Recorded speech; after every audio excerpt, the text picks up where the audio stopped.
ನಾಟ್ಯಕ್ಕೆ ಮಹಾಸ್ಥಾನಕ್ಕೆ ಇಂಥ ಪುತ್ರಿಯನ್ನು ಪಡೆದ ಅವರ ಮಾತಾ ಪಿತೃರು ನಿಜವಾಗಿಯೂ ಧನ್ಯರು. ಒತ್ತೆ ಆಸ್ಥಾನಕ್ಕೆ ಬಾ.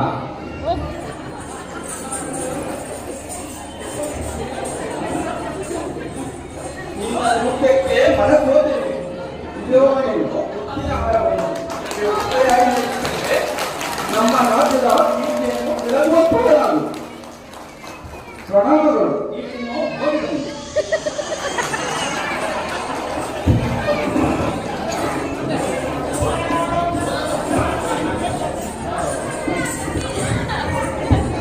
ಮಂತ್ರಿ ಮಹೋದಯರೇ, ರಾಜ್ಯಸಭೆಯನ್ನು ಪ್ರಾರಂಭ ಮಾಡೋಣ. ನಿಮ್ಮ ಪೀಠವನ್ನು ಅಲಂಕರಿಸಿ.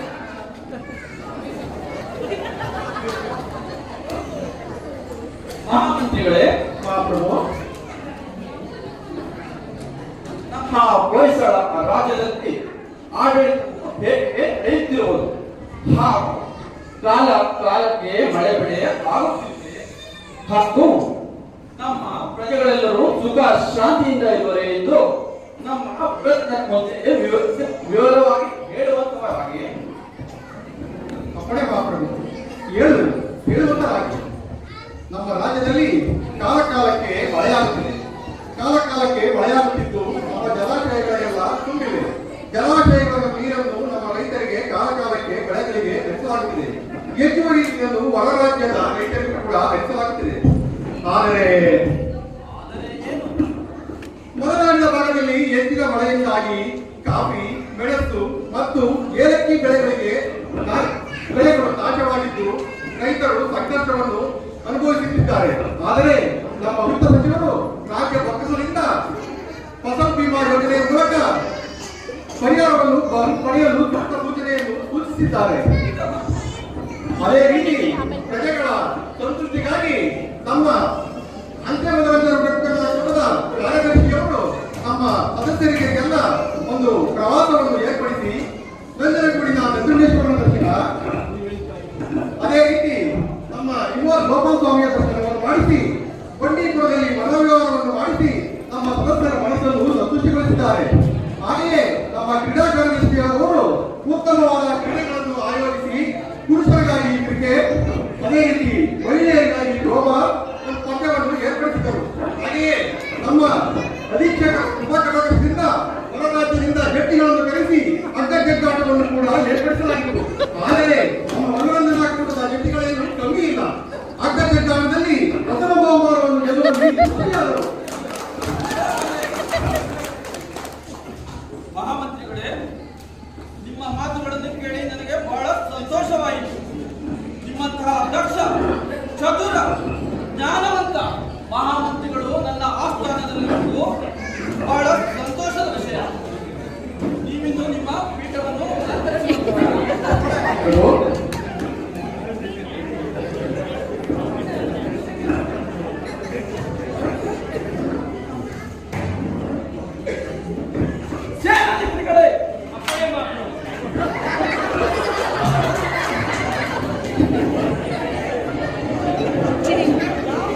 ನಮ್ಮ ರಾಜ್ಯದ ಸೇನೆ ನಮ್ಮ ಪ್ರಜೆಗಳ ರಕ್ಷಣೆಗಾಗಿ ಹಾಗೂ ನಮ್ಮ ಗಡಿಗಳ ರಕ್ಷಣೆಗಾಗಿ ಯಾವ ರೀತಿ ಸನ್ನದ್ಧವಾಗಿ ಹಾಗೂ ನಮ್ಮ ಸೇನೆಯ ತರಬೇತಿಯು ಯಾವ ರೀತಿ ನಡೆಯುತ್ತಿದೆ ಎಂದು ಸಭೆಗೆ ತಿಳಿಸುವಂತವರಾಗಿ.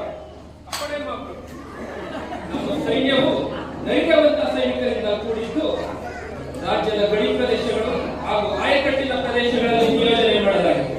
ನಮ್ಮ ಸೈನ್ಯದ ಬಲವನ್ನು ಕಂಡು ಶತ್ರು ರಾಜ್ಯಗಳ ಸೈನಿಕರು ಕೆಟ್ಟು ಹೋಗುತ್ತಿದ್ದಾರೆ. ನಮ್ಮ ಸೈನ್ಯವು ಕೇವಲ ಯುದ್ಧ ತರಬೇತಿಯನ್ನಷ್ಟೇ ಅಲ್ಲದೆ ಪ್ರಜೆಗಳಿಗಾಗಿ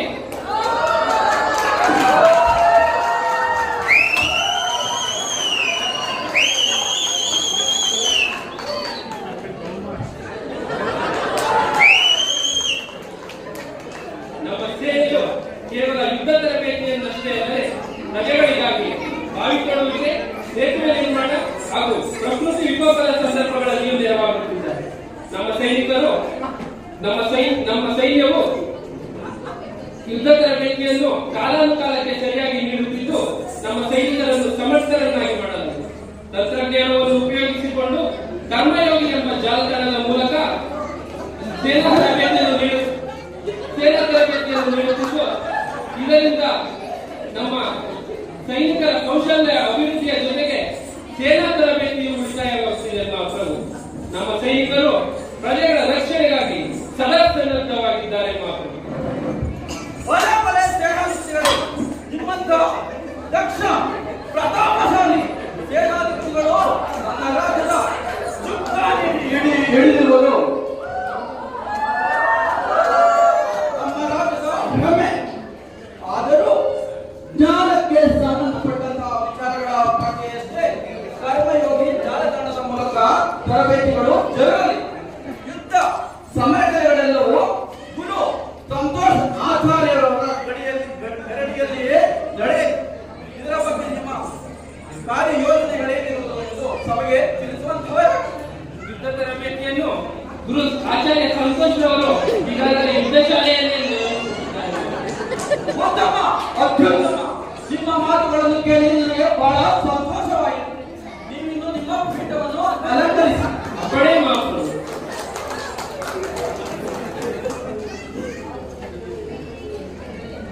ಮಹಾಮಂತ್ರಿಗಳು ಹಾಗೂ ಸೇನಾಧಿಪತಿಗಳ ಮಾತುಗಳನ್ನು ಕೇಳಿ ನನಗೆ ಬಹಳ ಸಂತೋಷವಾಯಿತು.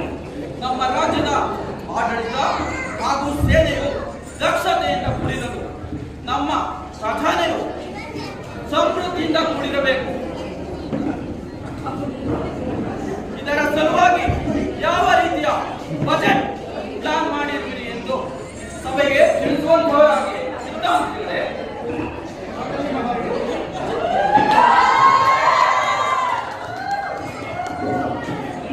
ರಾಜ್ಯದಲ್ಲಿ ಅತ್ಯುತ್ತಮವಾಗಿ ಮಳೆಯಾಗಿದ್ದು ರೈತರು ಅತ್ಯುತ್ತಮವಾಗಿ ಬೆಳೆಯನ್ನು ಬೆಳೆಯುತ್ತಿದ್ದಾರೆ ಮಾರಾಟಕ್ಕೆ.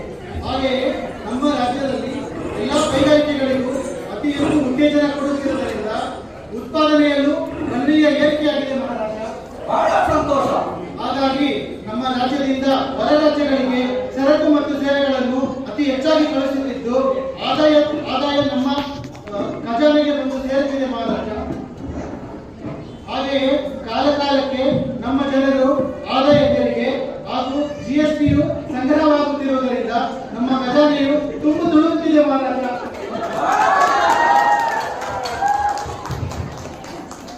ಈಗ ನಾವು ಸಮರ್ಪಕವಾಗಿ ನಮ್ಮಲ್ಲಿರುವ ಹಣವನ್ನು ವಿದ್ಯೆ, ವಿಜ್ಞಾನ ಹಾಗೂ ಕಲೆ ಹಾಗೂ ಶಾಲೆ ರಕ್ಷಣೆಗೆ ನಾವು ಸಮರ್ಪಕವಾಗಿ ಬಳಸಿದಲ್ಲಿ ಹೆಚ್ಚಿನ ಲಾಭವಾಗುತ್ತದೆ ನಮ್ಮ ರಾಜ್ಯಕ್ಕೆ. ಭಲೆ ಭಲೆ ವಿತ್ತ ಮಂತ್ರಿಗಳೇ, ನಿಮ್ಮಂತಹ ಹಣಕಾಸು ತಜ್ಞ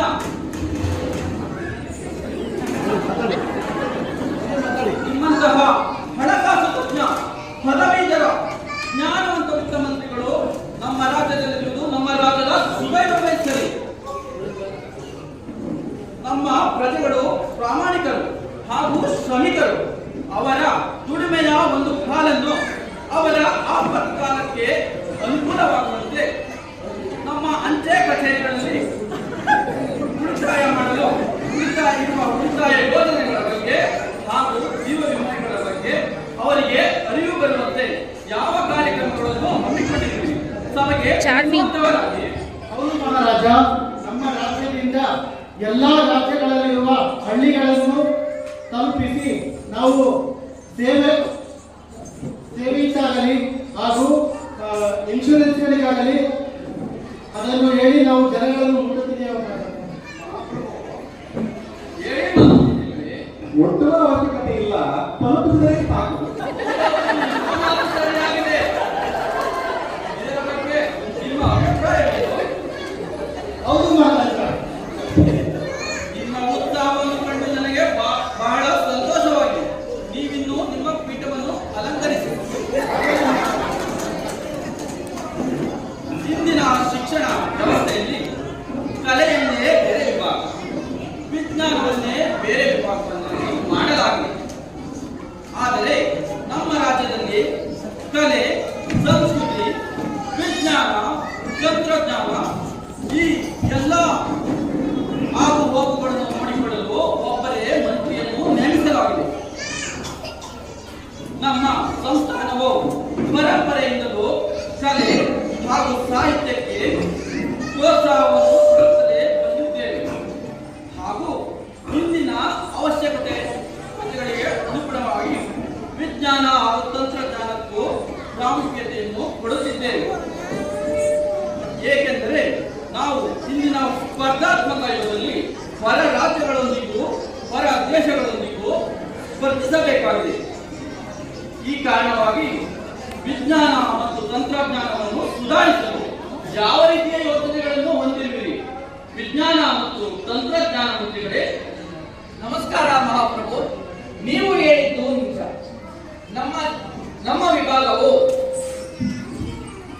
ವಿಭಾಗವು ಇದರ ವಿಚಾರವಾಗಿ ಈಗವಾಗಿ ಯೋಜನೆ ನಡೆಸಿದ್ದು ಹಲವು ಯೋಜನೆಗಳನ್ನು ತಂದಿದ್ದೇವೆ. ಮೊದಲನೆಯದಾಗಿ ಎಲ್ಲ ಕ್ಷೇತ್ರಗಳಲ್ಲಿ ಶಾಲಾ, ಕಾಲೇಜು ಮತ್ತು ಉನ್ನತ ಶಿಕ್ಷಣಗಳನ್ನು ಸ್ಥಾಪಿಸಿದ್ದೇವೆ.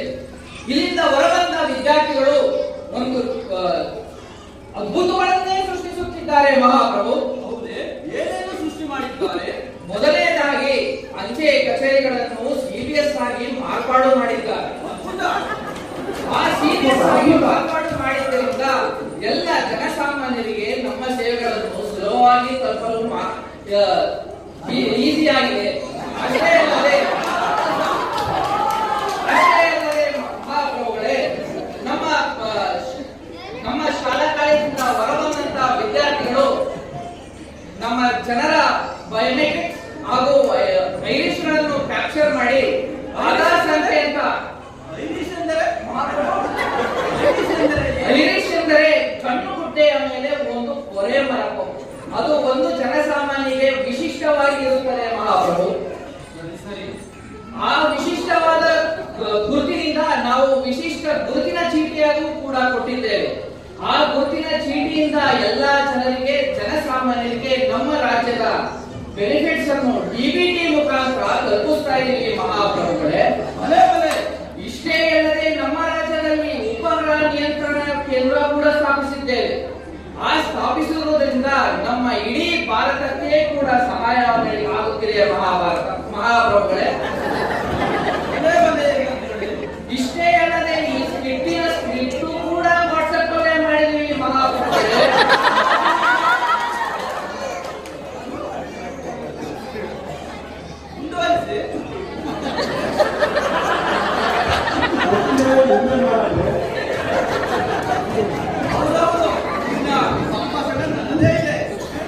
ಹೌದು ಮಹಾಪ್ರಭುಗಳೇ. ವಿಜ್ಞಾನ ಮತ್ತು ಕಲೆಯ ಮಂತ್ರಿಗಳೇ, ನಿಮ್ಮ ಮಾತುಗಳನ್ನು ಕೇಳಿ ಬಹಳ ಸಂತೋಷವಾಯಿತು. ನೀವು ಎಂಜಿನಿಯರಿಂಗ್ ಪದವಿಯನ್ನು ಪಡೆದಿದ್ದು ಸಾರ್ಥಕವಾಯಿತು.